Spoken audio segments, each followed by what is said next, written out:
항상 모든 것이 하나님의 은혜임을 기억하게 하시고 기쁨과 소망함이 넘치는 날마다의 삶을 하나님 이끄시옵소서. 마음문을 열어 하나님의 말씀을 받게 하시고 그 말씀이 또 살아 숨쉬는 온전한 또 우리의 삶을 이끄시옵소서. 예수님의 이름으로 기도드립니다. 아멘.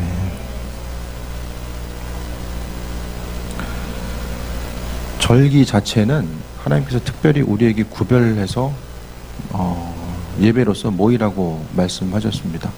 그래서 절기는 교회 공동체 가운데서 또 특별한 의미성을 갖게 되는데, 모든 절기와 예배의 핵심은 감사죠. 모든 일들 가운데서 예배라는 것은 모든 예배 자체가 이제 가장 기본적인 베이스는 감사입니다. 하나님을 향해서 감사하고 그 감사를 또 찬양을 통해서 또 말씀을 통해서 하나님께 올려드리고 그 도우심과 인도하심 가운데 나아가는 것이 바로 이제 감사와 예배의 모습입니다. 믿는 우리들에게 있어서 믿는 사람이나 믿지 않는 사람들이나 감사의 중요성에 대해서는 다 알고 있죠. 왜 우리가 감사하는 삶을 살아야 되는지, 또 감사하는 삶을 사는 것이 얼마나 복되고 가치 있는 삶인지에 대해서 분명히 이야기하는데, 그럼 믿는 사람의 감사와 믿지 않는 사람들의 감사가 뭐가 다를까? 믿지 않는 사람들, 비신앙인들에게 있어서의 감사는 주어진 것들, 이제 보여지는 것을 중심으로 해서 감사하죠. 어떤 새로운 일들, 풍성한 것이 눈앞에 펼쳐지고 주어졌을 때 감사할 수 있고, 또 평범하게 반복되는 일상생활에 대해서 감사할 수 있으며, 그동안 누려왔던 것들 좀 아쉽지만은 그래도 인생 가운데 큰 어려움 없이 살아왔던 그 부분에 대해서 감사할 수 있을 거예요. 하지만은 신앙인들에게 있어서의 감사는 보이는 것보다는 보이지 않는 부분에 있어서 더 중심을 두어야만 합니다.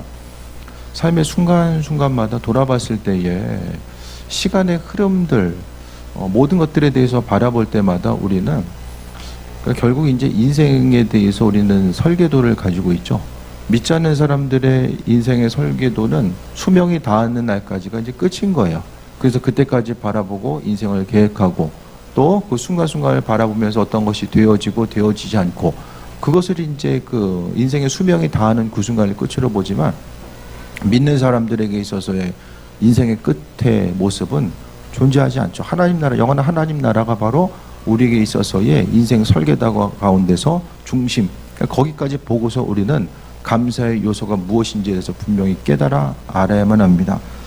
그러니까 세상을 살아가다 보면 보이는 것이, 눈에 보이는 것들, 또 그 많은 것들이 우리에게 어떤 자극을 주기도 하고, 때로는 기쁨과 어려움의 요소로 다가오기도 하며, 대부분의 보여지는 것들이 어떤 감사의 제목이나 불평이나 어려움의 요소로서 다가오게 됩니다. 그런데 문제는 보여지는 것들이 전부 다 성경이 이야기하는 것처럼 한순간에 사라진다라는 거예요. 사라지지 않는 것이 뭐가 있습니까? 없습니다. 다 사라집니다. 보여지는 것 전부 다가 다 사라지는 것. 그러니까 사라지는 것의 특징은 무엇입니까? 허상이죠. 허상. 보여지는 것은 다 허상입니다.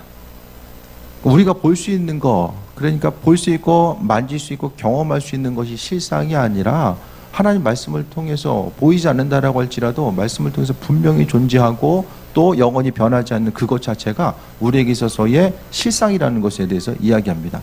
그러니까 한 세상 살다가 끝나는 것에 대해서 생각하는 사람은 보이는 것이 실상이지만, 믿는 우리들에게 있어서 영원한 하나님 나라를 바라보며 사는 우리들은 보이지 않는 것, 영적인 것들, 하지만은 주님께서 말씀을 통해서 가치 있다라고 여기시는 것들이 우리에게 있어서의 가장 중요한 실상이 된다라는 것에 대해서 이야기합니다.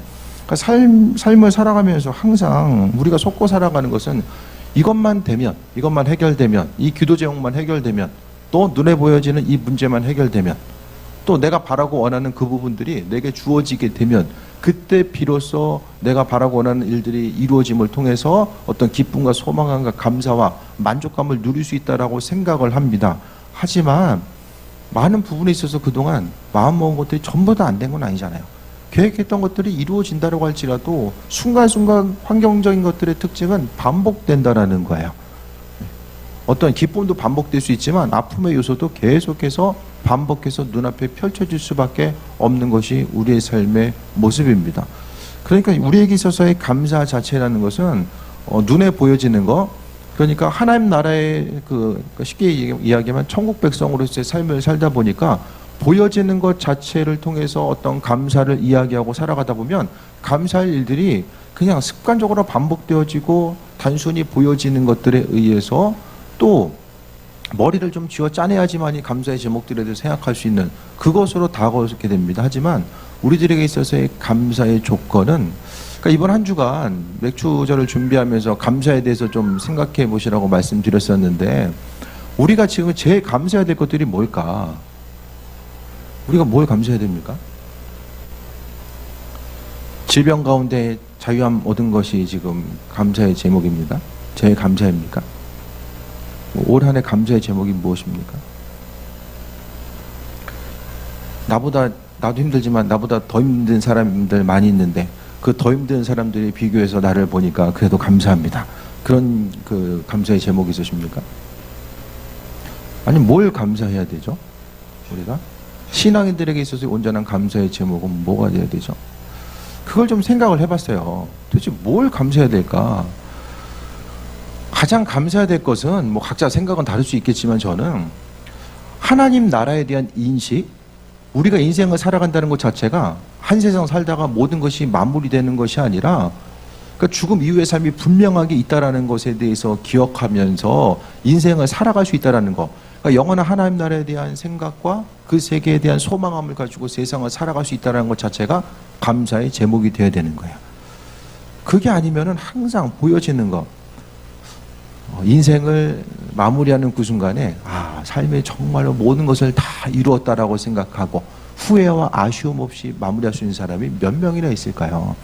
그러면 그들이 후회 없이 만족함 없이 살았다라고 하는 이들 자체가 이야기하는 그 만족의 요소가 그것이 허상이 아니라 실상이었는가? 그런 부분도 돌아봐야 되거든요.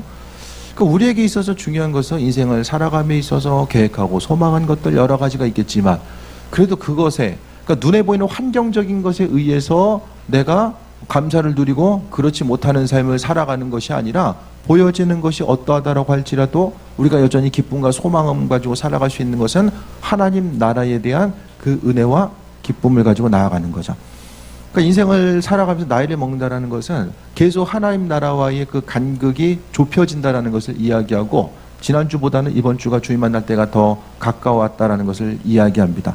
그러니까 우리는 생명을 갖고 이제 이 세상에 태어난 그 순간부터 주님과의 만남의 시간은 점점 더 가까워 올 수밖에 없다라는 것이고 그렇다고 한다면 나이를 먹는다는 것은 점점 더 죽음에 대해서 좀 더 친밀감으로 좀 가까움의 요소로 다가올 수밖에 없다라는 그것을 우리가 인식하게 된다면은 지금 우리가 마지막 때 주님 오실 때 또 우리가 주님 만나게 될 때 그 마지막 때를 준비하면서 이 땅을 살아가야 됨을 성경은 또 이야기하는데 그렇다고 한다면 감사가 뭐냐? 그러니까 눈에 보이는 것에 의해서 단순하게 어린아이 때는 가장 단순하죠. 있으면 즐겁고 없으면은 즐겁지 않습니다. 아이들 때 제일 억울한 게 뭐죠? 똑같은데 옆 사람은 받는데 나는 못 받아. 그게 제일 억울한 거예요. 그러니까 삶을 살아가면서 우리가 감사해야 될 것 자체가 어떤 감사의 제목을 이제는 주님 이것도 주셔서 감사합니다. 이렇게 해결해 주시고 어려운 일도 있었는데 이렇게 해주셔서 감사합니다. 이런 좀 단순한 감사는 물론 그 감사도 중요하죠. 일상생활 가운데서 하나님의 일하심과 인도하심을 환경을 통해서 경험하는 감사도 중요하지만 이제는 좀 그것을 넘어서서 그럼 삶을 살아가면서 기도 제목 응답돼가지고 감사한다고 한다면 1년에 있어서 얼마나 감사의 제목이 있겠습니까? 감사로서 고백할 일들이 일상생활 가운데서 어떤 일이 있으나 없으나 감사하는 것이 조금 더 발전된 감사의 모습이지만 중요한 것은 가장 중요한 핵심적인 것은 우리가 하나님 말씀이 살아있다라는 것과 또 영원한 하나님 나라가 존재하는 것과 또 그것에 의해서 우리가 인생을 살아갈 수 있는 이런 계획을 가지고 살아가는 것. 그러니까 우리는 머릿속에 인생 설계도 가운데서 죽음 이후에 영원한 천국과 영원한 지옥이 있다는 사실에 대해서 인식하고 세상을 살아가는 삶을 이야기합니다. 그러니까 믿지 않는 사람들 생각했을 때에 또 교회 공동체 가운데서도 천국과 지옥 이거 죽음 이후에 나중 얘기고 뭐 이렇게 별로 이렇게 수준이 높아 보이지 않는 이야기 사람들로 하여금 두려움을 가질 수 있는 그런 수준이 별로 이렇게 높아 보이지 않는 이야기를 뭐하러 할까 생각할지 모르겠지만은 우리가 주님 앞에 가게 되는 그 순간에 가장 밀접한 문제가 뭘까요? 삶의 순간순간 죽음을 앞둔 이들에게 있어서 가장 중요한 문제가 뭘까요? 영혼 구원의 문제거든요. 그러니까 삶을 통해서 오늘 본문 가운데서 항상 감사라고 이야기하는 것들을 생각해 봤을 때에 눈에 보여지는 것들도 물론 감사해야 되지만은 그 보여지는 것들은 다 사라져요. 전부 다 사라져요. 우리가 한 줌의 죄로 흙으로 돌아가는 그 순간에 나와 연결돼 있던 모든 것들은 나를 중심에서 다 사라지는 거예요. 그러니까 보이지 않는 하나님 나라에 대해서 중심을 두는 사람, 그러니까 인생은 다 설계도가 있잖아요. 각각의 이렇게 살아가야 되는 그런 설계도들이 다 있는데 그 인생의 설계도 가운데서 내가 지금 한 세상 그냥 살다가 70, 80, 90 살다가 그냥 거기서 마무리되는 거기까지 지금 내 인생의 설계도를 가지고 살아가면서 그 틀 가운데서 감사하기도 하고 또 원망하고 불평하기도 하며 살아가는가, 아니면 영원한 하나님 나라에 대한 소망함과 기대함을 가지고 그 안에서 내 인생을 바라보고 감사의 요소를 발견하면서 살아가는가, 그것에 대해서 이야기하는 거예요. 세상에 대해서 모든 것을 알고 소유하고 가졌다라고 할지라도 하나님 나라에 대해서 모르고 살아가게 되면은 너무나도 이제 삶의 모습이 한정적일 수밖에 없고 죽음 이후에 갑자기 마주치게 되는 하나님 나라, 성경은 우리가 다 하나님의 심판대 앞에 설 때가 반드시 온다라고 말씀하고 있고, 그러니까 그 설계도 하나님 나라에 대해서 바라보면서 사는 사람들에게 마지막 주님 만남의 때는 기쁨과 즐거움의 때, 천국으로 들어가는 때이지만은 말 그대로 준비되어 있지 않은 이들에게 있어서는 심판의 때라는 것을 이야기합니다. 삶에 있어서의 순간순간을 돌아봤을 때에 성경을 통해 이 시대를 분별하게 되면 지금의 지난주간도 말씀드렸던 것처럼 주님 오심의 때에 대해서 생각해 봐야 되고, 그러니까 예수님 이 땅에 오실 때 우리가 죽음 위에 주님을 만나든 어쨌든 주님 만남의 때가 점점 더 다가오고 있다는 것은 분명히 인식해야만 합니다. 그래서 오늘 데살로니가 전서 5장 12절부터는 재림시의 마지막 때에 성도들을 향한 부탁과 권면의 말씀이 담겨져 있습니다. 마지막 때의 성도들을 향한 부탁, 이 시대를 어떻게 살아갈 것인가, 세상을 향해서 바라봤을 때에 앞으로 세상이 좀 더 살기 좋아질 거라는 얘기를 들어본 적이 있으십니까, 여러분?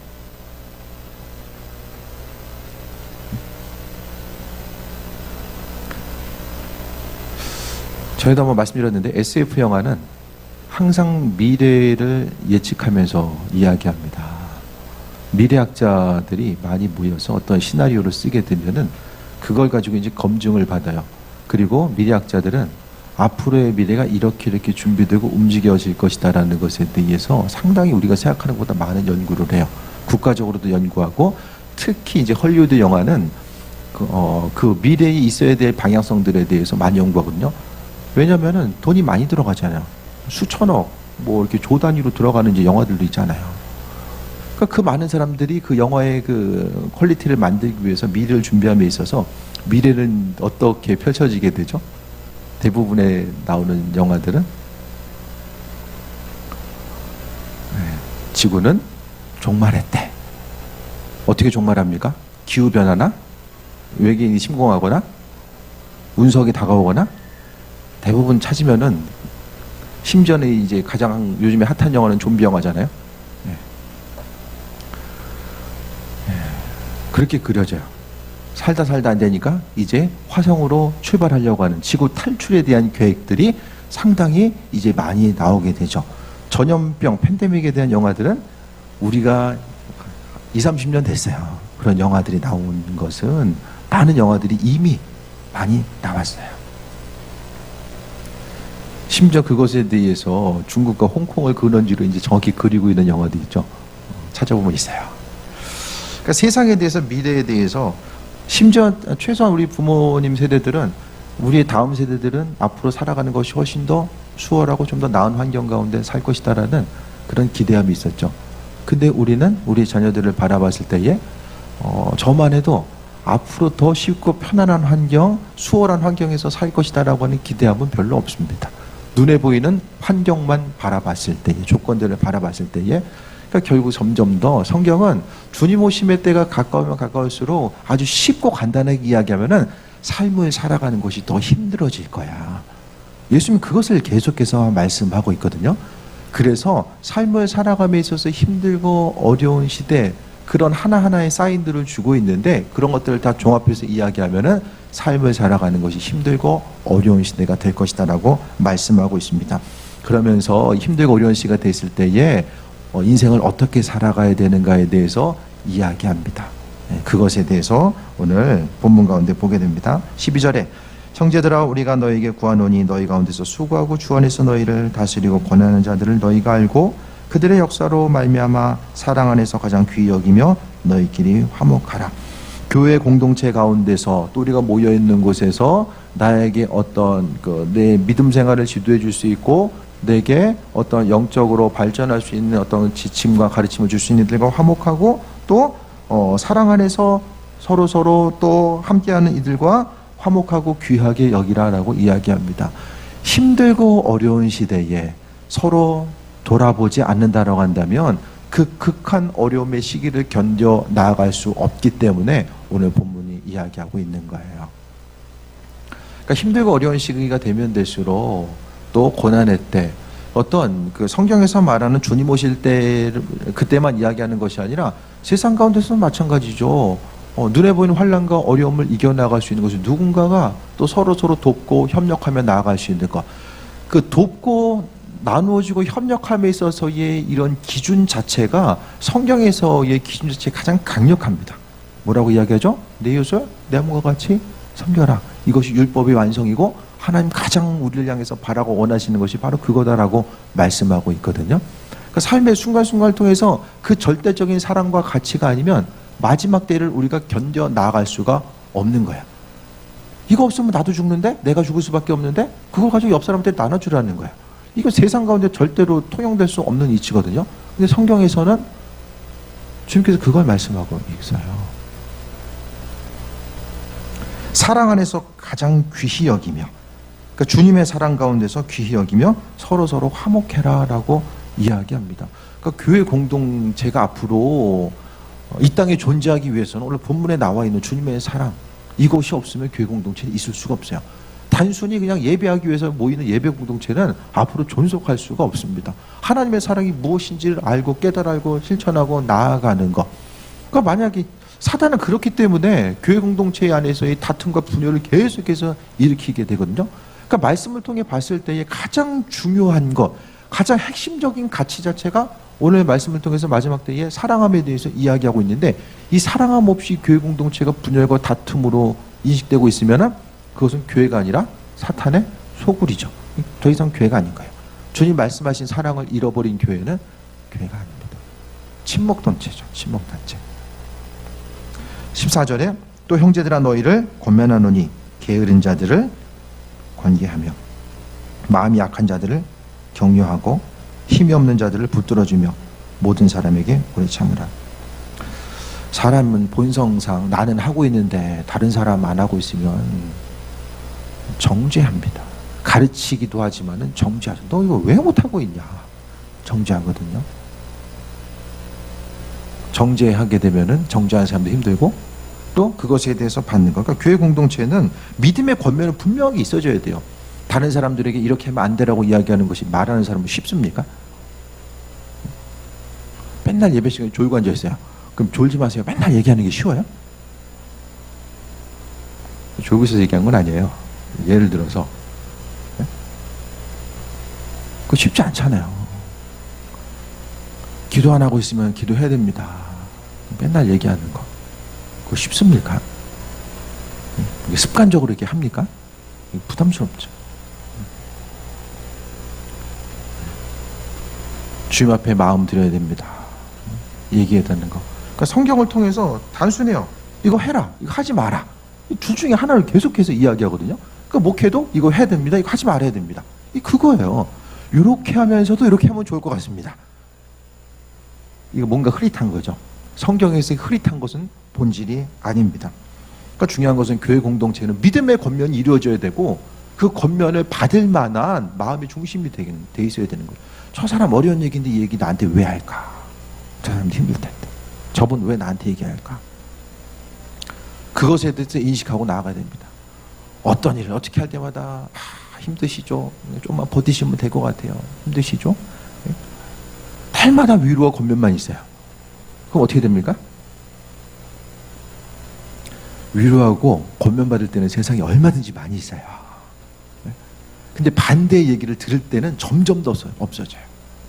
신앙 공동체 가운데서 이것은 하나님 말씀의 기준으로 봤을 때 이것은 이렇게 해야 되고 이것은 이건 것 같습니다. 그것에 대해서 이야기하고 들을 수 있는 것, 또 받을 수 있는 것. 그래서 교회 가운데서는 게으른 사람이 있을 때 게으르면 신앙생활 못합니다. 게으르면 절대로 할 수가 없어요. 세상 일도 바쁜데 그 시간 쪽에서 어떻게 교회 나옵니까? 그래서 교회 다니는 사람들이 대부분은 부지런할 수밖에 없어요.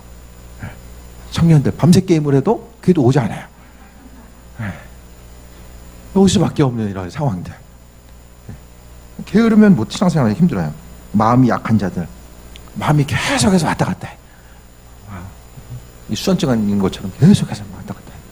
그런 사람을 향해서도 격려해 주래요. 마음이 약한 자들 향해서 정지하고 판단하지 말고.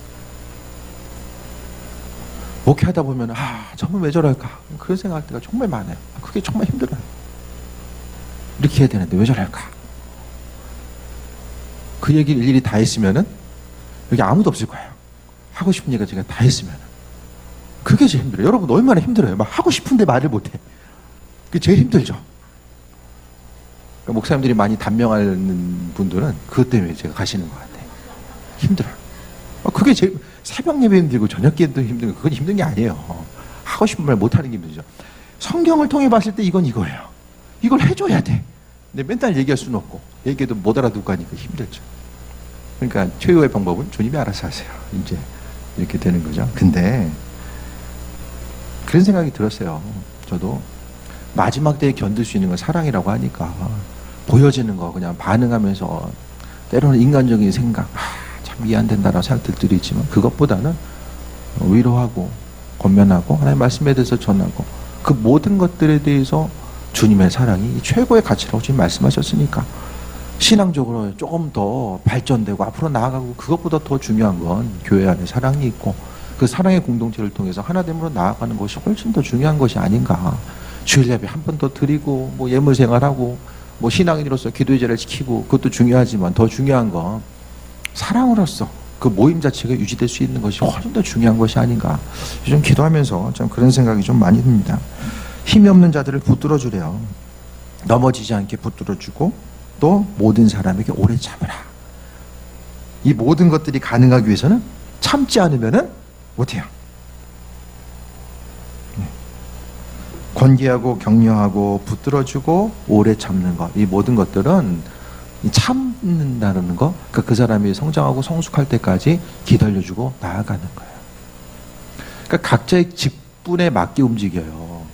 그러니까 목회자는 목회자의 직분, 그러니까 평신도일 때는 평신도에게 지도해주고 참고 격려하고 나아갈 그 분량이 있고, 또 집사님 집사님대로, 권사님 권사님 나름대로의 각자의 직분에 맞춰서 움직여야 돼요. 직분이 권사님 직분, 뭐 집사님 직분인데 맨날 평신도 대하는 것처럼 힘드시죠? 이건 이렇게 해야 돼요. 이렇게 해야 돼요. 그 굳이 알고 있는 얘기 맨날 해줄 필요는 없어요. 그러니까 각자 하나님 말씀 가운데 붙들고, 왜냐하면 또 하나님은 각자의 직분에 맞춰서 하나님이 바라시고 원하시는 일들을 그 일들 한 사람 한 사람에게 알게 하시기 때문입니다. 그러니까 사명 감당할 수 있도록, 직분 감당할 수 있도록 하나님이 알게 하신대요. 또 15절에 삼가 누구에게든지 악으로 악을 갚지 말게 하고 서로 대하든지 모든 사람을 대하든지 항상 선을 따르라 라고 합니다. 악으로 갚지 말고 선으로 갚으라 라고 합니다. 사람은 받으면 받은 만큼 돌려줘야 돼. 좋은 것 받으면 좋은 것으로 돌려줘야지 마음이 편하고, 악한 것 받으면 2배로 돌려줘야지만이 더 마음이 편해요. 그것이 이제 사람의 마음인데, 그렇게 하지 말고 마지막 때에, 그 마지막 때는 힘들고 어려움의 시기, 그러니까 교회 공동체 가운데서 이렇게 만약에 다툼이 있으면 이게 충격이 한 2~3배 되거든요. 왜 그러냐면 밖에서도 힘든데 교회에서도 힘들어요.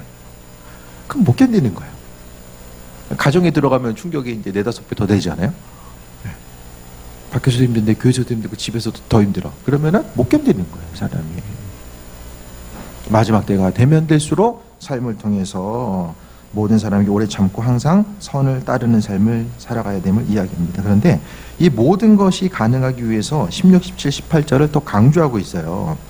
16절에 항상 기뻐하라, 쉬지 말고 기도하라, 범사에 감사하라 하면서 주님께서 말씀하신 거, 이것이 그리스도 예수 안에서 너희를 향하신 하나님의 뜻이다라고 강조하고 있어요. 예수님 안에서 너희를 향하신 하나님의 뜻이 이거야 라고 말씀합니다. 항상 기뻐하는 거, 보여지는 것을 통해서 봤을 때에 기뻐할 일들이 별로 없어요. 별로 없어요. 인생 살면서 기쁘고 즐겁다, 별로 없어요.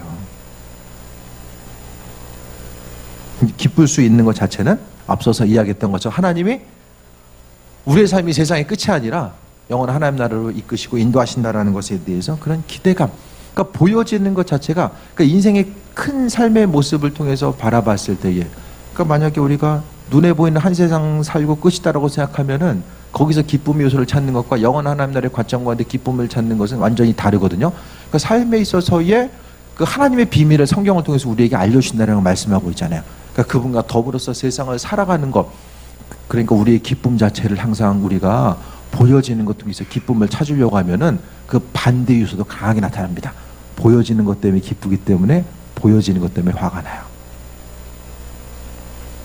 그러니까 보이는 것에 의해서 기쁨을 취하면은 보여지지 않는 것 때문에 그 보이는 것에 의해서 어려움을 경험한다라니까요. 애가 만약에 학교에서 100점 맞았어요. 세상을 다 얻은 기쁨. 근데 그 다음에 90점 맞았어요. 그럼 왜 그러지? 그 다음에 이제 80점 맞아요. 그러면 이제 점점 더 그 기쁨의 요소가 뒤로 가는 거죠. 이게 단순한 이치입니다. 보여지는 것으로 인해서 기쁨 찾으면은 보여지는 것 때문에 상당히 충격과 어려움을 경험하게 됩니다. 쉬지 말고 기도해라. 쉬지 말고 기도하라. 쉬지 말고 기도하래요, 성경은. 저는 최소한 쉬지 말고 기도하라고 얘기 안 하잖아요. 저녁 때 기도하라고, 새벽에서 기도하라고 하지. 성경은 쉬지 말고 그냥 계속 기도하라고 하는데, 주님을 기억하라는 거잖아요. 주님을 기억하래요. 항상 신앙생활 한다는 것은 교회 와서 오늘 주님 계시는구나, 이게 아니라 평상시의 삶을 통해서 그분 살아계심에 대해서 항상 인식하고 살아가는 거예요. 영원한 하나님 나라와 선이 끊어진 것이 아니라 항상 연결됨을 통해서 하루하루를 살아가는 것 자체를 이야기하는 거죠. 기도하고 나아가는 거예요. 인생 가운데 문제가 많이 생기면 이제 몇 가지 원인이 있어요. 그 인생의 문제는 예를 들어서 성경을 통해서 보게 되면 이제 가장 단순하게는 그 죄값 치르는 거예요. 잘못했기 때문에 징계가 있는 거죠. 성경에서는 분명한 징계를 이야기하거든요. 그 죄는 징계를 가져오게 돼요. 하나님의 법칙 자체가 그렇지 않아요. 죄값. 그것이 있는데 우리가 그래도 새 먹고 살아갈 수 있는 것은 그리스도 예수 주님의 보혈의 공로, 그걸 의지하잖아요. 근데 죄값 치르는 부분들이 분명하게 죄의 문제 때문에 고통받는 부분들이 있게 되고, 그 다음에 문제는 인생에 있어서의 고통은 하나님께서 마땅히 우리로 하여금 누리게 주신 것들이 있는데 사람이 그 죄의 문제로 인하여서 하나님께 나아가지 못함으로 인하여서 이제 문제가 생겨요. 뭐냐면은 사단이 핵심적으로 하는 일 중에 자체는 빼앗아가는 거예요. 빼앗는 거, 훔치고 도둑질하는 거, 또 속이는 것이 사단의 역할이거든요. 그러니까 하나님이 우리에게 은혜를 주신 것들이 있는데 그것을 누리지 못하게 계속해서 옆에서, 그러니까 창고에 구멍을 내가지고 다 빼가는 거예요. 그러니까 내가 마땅히 누려야 될 것들을 누리지 못하니까 그로 인해서 문제와 어려움이 생기는 거죠. 그러니까 성경은 분명하게 심은 대로 거둔다라고 말씀하고 있어요. 하나님께 마음의 중심을 두었을 때 마땅히 누려야 될 것들이 있는데 사단은 우리가 누리는 걸 싫어하기 때문에 빼앗는 거죠. 그러니까 그것에 대해서 기도하지 않고 영적으로 깨어있지 않으면 빼앗겨도 뭘 빼앗긴지를 몰라요. 그렇기 때문에 사람 원망해요. 저 사람 때문에 내가 어려움 당하는구나. 끊임없이 사람 원망합니다. 환경 원망하고, 내가 이것밖에 안 되는구나, 내가 이렇게 무능력하구나. 우리는 우리 능력으로 살아가는 것이 아니라 하나님 허락하시고 공급하신 것들 통해서 살아가게 되거든요. 그러니까 그것을 모르고 살아가요. 그 다음에 핵심적인 거, 가장 많은 예인데, 어려움이 있으면은 때가 되었구나. 때, 무슨 때가 되었나, 다음 스테이지로 넘어갈 때가 됐구나. 인생의 고난이 계속되면 다음 단계로 넘어갈 때가 된 거예요. 우리가 언제 기도합니까? 고난의 때에 기도하잖아요. 기쁘고 즐거운데 오늘 교회 가서 기도해야지. 저 못 봤어요. 못 봤어요. 어려운 일 생기면 기도해요. 그러니까 하나님 아시잖아요. 하나님 아시기 때문에 하나님도 그걸 사용하시는 것 같아요. 고난의 때가 오면은 대부분의 사람들은 왜 그러지? 눈에 보이는 것을 통해서 문제를 타는데 믿는 사람들은 단순하게 하나님과의 관계성 가운데 찾아야 돼요. 환난과 어려움의 때는 이제 뒤에서 이제 하나님께서 바람을 일으키시는구나. 다음 단계로 넘어가라고 하는구나. 이사 가면은 왜 이사 갑니까? 있는 곳이 너무 좋은데 이사 갑니까? 곰팡이 좀 나고 소 좀 터지고. 오늘 조카들 와가지고 집에 자는데 우리 집 화장실이 부족하구나. 뭔가 불편함이 이제 느껴져야지만 움직이잖아요.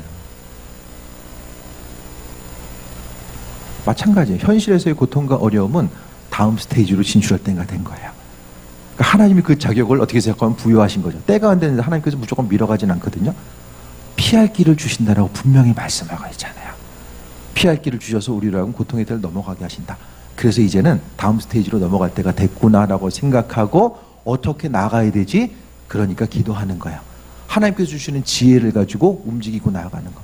세상에서 모든 것을 소유하고 평안한 사람들은 기도 안 해요. 정말 안 해요. 기도 안 해도 별 문제가 없는데 뭐하러 기도합니까? 기도한다는 것은 뭐 여러 가지 지금 감사를 통해서 지금 말씀드리지만은 다음 스테이지로 넘어갈 때가 됐다라는 거. 그러니까 그때 가장 필요한 것은 하나님의 지혜예요, 지혜. 지금 내가 뭘 다음 스테이지로 넘어가기 위해서 뭘 해야 되지? 이걸 하나님께 기도하면서 간구하는 거예요. 근데 가장 미련한 사람은 내가 다음 스테이지로 가야 될 때가 이게 됐다는 것을 모르고 이게 뭐가 문제지? 나는 할 만큼 하는데 도대체 뭐가 문제일까? 예배도 드리고 예물도 드리는데 내 인생에 뭐가 문제길래 나 이렇게 어려움 생기지? 그냥 그것만 생각하거든요. 굽이 됐기 때문에 이제 다음 단계로 가려는 거예요. 그것을 분명하게 인식해야만 합니다. 다음 스테이지. 그러니까 선배 목사님들은 그런 얘기를 하는 거. 어려운 일 있을 때 하나님께서 다음에 무슨 일을 하시려고 그러나 그것에 대한 기대함이 생긴다. 그런 얘기를 하시더라고요.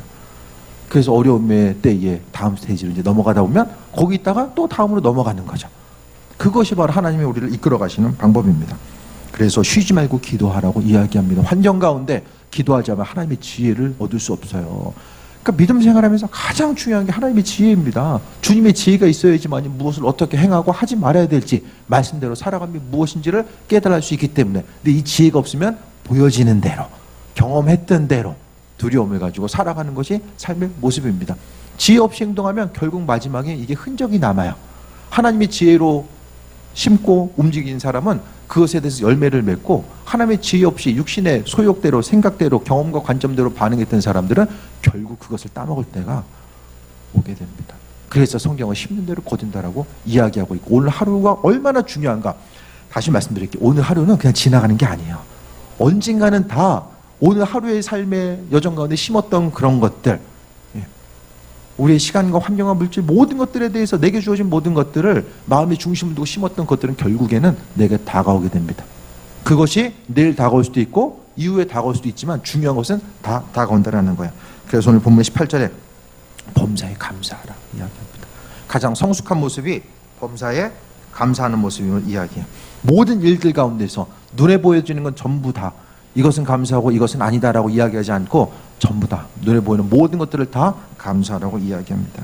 가장 은혜의 공동체는 감사가 넘치는 공동체예요. 왜냐하면 뭘 있기 때문에 감사한 것이 아니라 하나님 나라의 천국 백성으로서 살아가고 천국 백성으로서 천국 백성을 만나니까 또 감사한 거예요. 우리의 삶의 순간순간 그것 때문에 감사한 거예요. 그래서 범사에 감사하라 이것이 하나님께서 울려가신 가장 강력한 뜻과 인도하심과 계획하심이다라고 말씀하고 있습니다. 그래서 서로를 통해서 감사가 묻어나야 되고 또 삶의 순간순간마다 하나님 나라 그분의 인도하심 가운데 감사하다 보면 삶에 있어서의 많은 부분들을 포기하게 되고 그러니까 마지막 때에 대해서 이제 사랑함을 더욱더 말씀드렸는데 사랑함에 있어서의 핵심은 뭘까요? 포기죠. 희생과 포기. 희생하지 않고 포기하지 않고 사랑의 말씀 이 공동체가 될 수 있습니까? 아무것도 할 수 없어요. 그 다음 단계가 최종적인 것이 사랑이고 예수님께서 이 땅에 오셔서 십자가 사건을 지신 것은 그 사랑의 희생의 절정판이 십자가인 거죠. 그것이 바로 그리스도인들의 삶의 모습이 되어야 됨을 말씀하고 있습니다.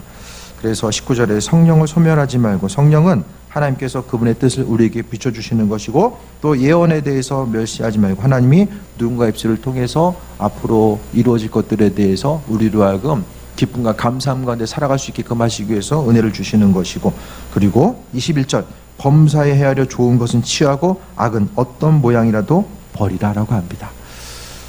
선악과를 보게 되면 아담과 하와가 선악과가 보기에 다 이게 벌레 기어다니고 썩었으면 그 먹었을까요? 안 먹었을 거예요. 좋아 보이니까 그냥 따서 먹었어요. 버려야 될 것은 좋아 보여요. 취해야 될 것은 별로 안 좋아 보여요. 참 이상하지만 그래요. 세상적인 조건 가운데 우리가 육신을 통해 세상을 살아가고 있기 때문입니다. 지난 반년의 삶을 돌아봤을 때에 저는 한 3년치의 그 믿음의 확장? 목회자로서 신앙인으로서의 어떤 확장을 이루었던 것이 지난 반년의 시간이 아니었나 생각을 해보게 돼요. 어려움의 환경이 더욱더 다음 스테이지로 나아가게 하는 하나님의 은혜였음을 다시 한번 돌아보게 되고, 또 앞으로의 신앙생활, 또 교회 공동체와 우리의 삶을 통해서 나아감에 있어서 제가 처음에 말씀드렸던 내용들은 하루를 기쁘고 좀 행복하게 살아가자라고 제가 말씀드렸어요. 어려움의 시기를 통해서 우리가 기쁨과 행복을 말씀드렸는데, 그 기쁨과 행복의 요소의 마지막은 뭘까? 예수님께서 십자가를 통해 희생하셨기 때문에 우리가 죄 때문에 영원한 사망에 이르지 아니하고 구원을 이뤘던 것처럼, 우리의 기쁨과 행복은 마음속으로 오늘 하루 스트레스 받지 말고 기쁘게 살아야지 해서 이루어지는 것이 아니라, 교회 공동체를 향한 본문에 나와 있는 것처럼 권면하고 권기하고 격려하고 붙들어주고, 이 서로서로의 이 교회 공동체 가운데 마지막 때에 서로서로를 향한 그 위로와 권면의 모습, 보여지는 대로 그냥 이야기하고 판단하는 것이 아니라 주님 말씀에 근거해서 나눔과 섬김과 이 사랑의 모습이 교회 공동체 가운데 있었을 때 우리가 참된 기쁨과 평안함을 누릴 수 있는 거예요. 세상 가운데 계속 도래맞고 힘들고 넘어져도 다시 한번 교회에 와서 재정비하고 하나님의 은혜 가운데 세임 먹고 움직이고 반응하며 또 나아가고, 또 예배 시간을 통해서 충전받고 나아가고, 그러니까 이 순간순간들이 모여지다 보면 우리의 믿음의 성숙을 이루고 또 세임 먹고 살아갈 수 있는 것, 이것이 바로 온전한 하나님의 지혜라는 것에 대해서 우리가 발견하게 됩니다. 요즘 책을 읽고 있는데, 책에서 이제 영원한 하나님 나라, 영원한 그런 관점에 대해서 보게 되는데, 그 지옥을 표현하는 한마디 성경을 통해서 아주 전 눈에 띄는 게 불목, 영어로는 Fire of Lake, 불목, 지옥.